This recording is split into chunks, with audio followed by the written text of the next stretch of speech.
Assalamualaikum warahmatullahi wabarakatuh. Kami dari kelompok 11 akan mempresentasikan hasil kerja kami, yaitu tentang pembelajaran dengan berkebutuhan khusus.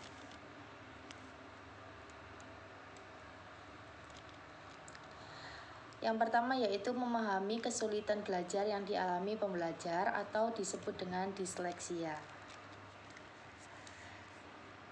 Memahami kesulitan belajar yang dialami pembelajar atau disleksia adalah gangguan dalam proses belajar yang ditandai dengan kesulitan membaca, menulis, atau mengeja.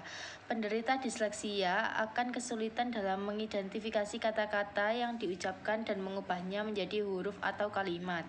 Contoh, daun menjadi baun, api menjadi aki.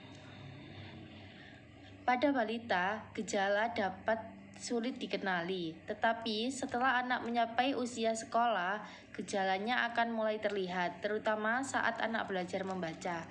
Gejala dan ciri disleksia pada anak yang muncul yakni yang pertama yaitu lamban dalam mempelajari nama dan bunyi abjad, perkembangan bicara yang lebih lamban dibandingkan anak seusianya. Yang kedua, sering menulis terbalik, misalnya menulis speed terbalik dengan tip, dia terbalik dengan ada, sama terbalik dengan masa, lagu terbalik dengan gula, dan lainnya. Yang ketiga yaitu sulit dalam membedakan huruf tertentu saat menulis, misalnya D dengan B, atau P dengan Q, atau M dengan W, atau S dengan Z. Yang kedua yaitu jenis-jenis disleksia. Yang pertama, disleksia primer. Disleksia primer adalah bentuk genetik. Disleksia dalam kelompok ini biasanya mengalami masalah dengan identifikasi huruf dan angka, ejaan membaca, aritmatika, pengukuran waktu, instruksi, dan set keterampilan lainnya yang biasanya dilakukan oleh bagian otak kiri.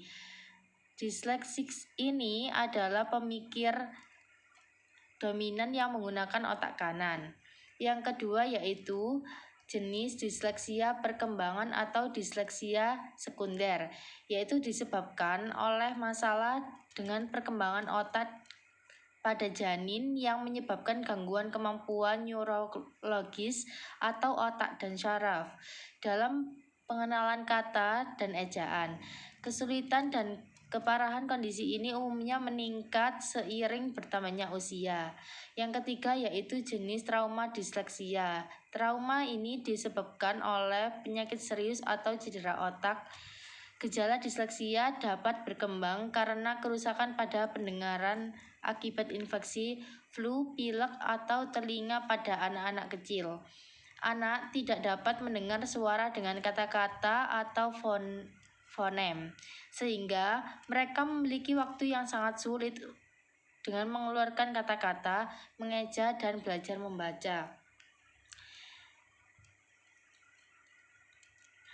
Penyebab dan faktor risiko disleksia yaitu riwayat disleksia, gangguan belajar lain pada keluarga, kelainan prematur atau terlahir dengan berat badan rendah, paparan nikotin, alkohol, nafsa, atau infeksi pada masa kehamilan.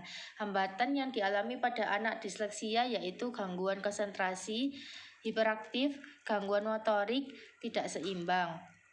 Ada beberapa cara atau solusi untuk mengatasi disleksia pada anak. Yang pertama yaitu ketahui sedini mungkin masalahnya.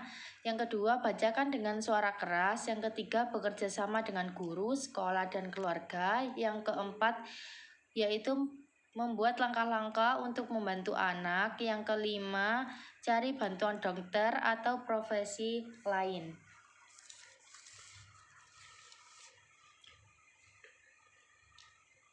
2. Memahami gejala ADHD atau Attention Deficit Hyperactive Disorder.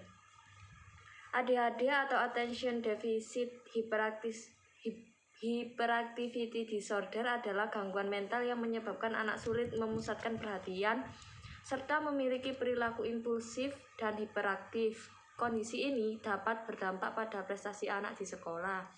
ADHD dalam bahasa Indonesia yaitu gangguan pemusatan perhatian hiperaktif. Gejala dan ciri anak ADHD yaitu 1. Sulit fokus, 2. Sulit bersosialisasi, 3. Cara bicara berulang-ulang. Penyebab ADHD sebagai berikut. 1. Faktor keturunan, 2. Kondisi bayi, 3. Bayi kembar, 4. Masa kehamilan, 5. Gadget dan televisi. Cara menangani dan pencegahan anak dengan ADHD. 1. Penanganan ADHD bisa dengan obat-obatan atau psikoterapi. 2. Anak ADHD tidak diperboleh memakan coklat, mie instan, makanan mengandung MSG atau makanan cepat saji, keripik, makanan beku, daging olahan, dan lain-lain, dan karbohidrat yang berlebihan. 3. Memberi penghargaan atau gift dan pujian jika anak melakukan sesuatu atau mengerjakan tugas dengan baik. 4. Ibu hamil dapat mengurangi risiko terjadinya ADHD pada anak dengan menjauhi rokok, minuman beralkohol, dan nafsa, terutama pada masa kehamilan. 5. Jauhkan anak dari asap rokok dan paparan zat beracun. 3. Memahami konsep retardasi mental. Retardasi mental adalah gangguan perkembangan otak yang ditandai dengan nilai 10 di bawah rata-rata dan ketidakmampuan dalam melakukan aktivitas sehari-hari seperti orang normal. Retardasi mental juga dikenal dengan istilah gangguan intelektual. Gejala gangguan ini biasanya baru terlihat ketika anak memasuki masa perkembangan, yaitu di usia kurang dari 18 tahun. Penderita retardasi mental biasanya mengalami kesulitan untuk beradaptasi dengan kondisinya sendiri. Akibatnya, penderita butuh banyak waktu dan keterlibatan banyak pihak agar dapat melakukan aktivitas sehari-hari dengan normal. Gejala retardasi mental antara lain: 1. Kesulitan berbicara, kemampuan untuk duduk, merangkak atau berjalan sendiri yang lebih lambat dicapai bila dibandingkan dengan anak-anak lain. 2. Kesulitan dalam mempelajari kegiatan sehari-hari seperti berpakaian atau makanan. 3. Kesulitan dalam mengendalikan emosi seperti mudah marah. 4. Ketidakmampuan memahami konsekuensi atas tindakan yang diambil. 5. Penalaran yang buruk dan sulit memecahkan sesuatu masalah daya ingat yang buruk. Yang keempat yaitu mengidentifikasi gangguan fisik, sensoris, bicara, dan bahasa, spektrum autisme, emosional, dan perilaku yang kemungkinan dimiliki pembelajar.